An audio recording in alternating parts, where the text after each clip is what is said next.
Black Squad is a new free-to-play FPS in early access on Steam. With the FPS market being arguably more crowded than it's ever been, will Black Squad be able to carve out a niche for itself? I'm Colton from MMOHuts.com, and here's our first look at Black Squad.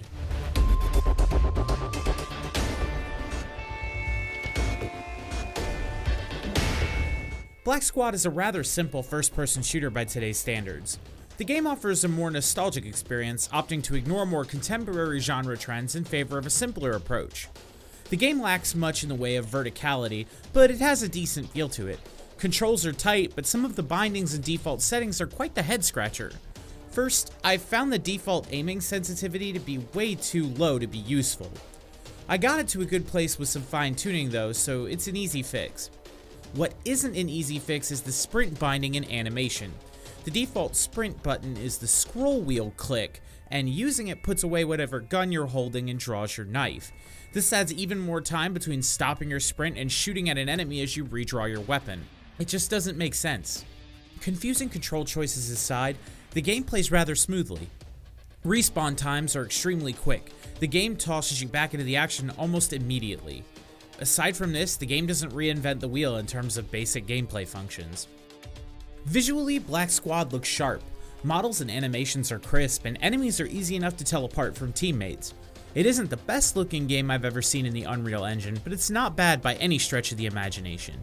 The only standout visual flaws are the occasional awkward ragdolling on a dead body.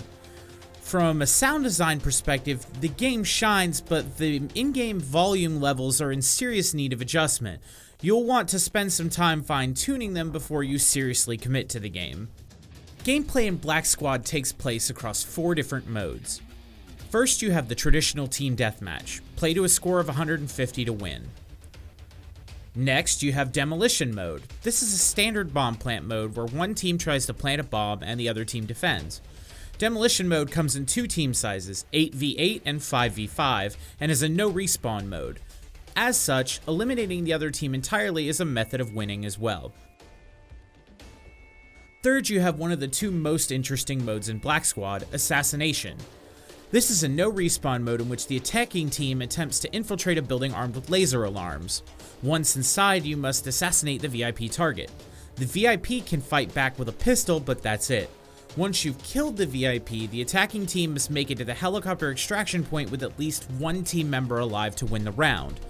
The defending team must escort the VIP to safety or eliminate the attacking team entirely to win. The final game mode in Black Squad's early access build is Battle Match. The name doesn't really fit in my opinion, but the mode is a lot of fun.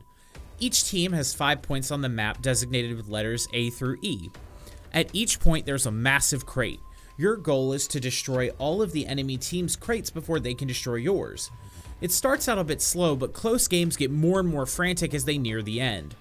When I first played this mode, I wasn't certain I would like it, but it quickly became my favorite mode. Black Squad doesn't feature a ton of weapons to unlock. The game sorts the available arsenal into class loadouts, which break into the predictable class categories. There's Assault, Sniper, SMG user, and so on.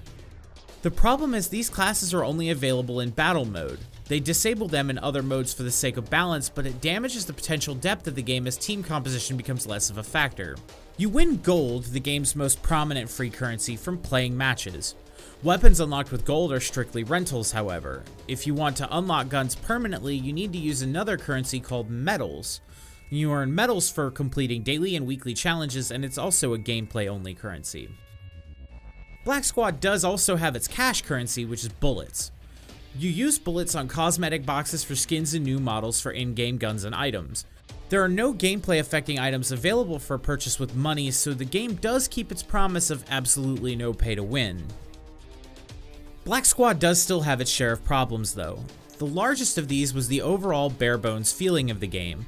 The game is still in early access and there's still a ton of time for developers to add additional content, but each mode only seems to have 1 or 2 maps available, and honestly the maps don't feel unique or interesting. The game plays well but has a rather generic feeling to it. There was nothing about the game that made it stand out in any remarkable way from the other slew of free-to-play shooters available on Steam. Between this and the questionable default control setup, there's no real reason for me to recommend Black Squad. It's not terrible, And if you really like shooters but haven't found the specific flavor that suits your style, then definitely give it a try. In my opinion though, you're better off going with something like Warface that offers a great amount of PvE content alongside its PvP modes to keep you coming back for more. Another problem worth mentioning is hacking. The game has no kind of anti-cheat software of any kind at present. I didn't encounter any super obvious hackers in my time playing the game, but there's enough of an uproar over it in the Steam reviews and the community at large that it's worth keeping in mind if you decide to try it out. Additionally, having character classes feels utterly pointless if you can only use them in one match type and they don't offer any specific class traits or benefits. The current state of Black Squad makes it feel as though the developers may have pushed it into early access too soon. As I said, there's still plenty of time for new content and changes the devs can make to spice the game up, but as it stands right now, there's virtually nothing that makes Black Squad stand out against the sea of other generic FPS experiences on the PC.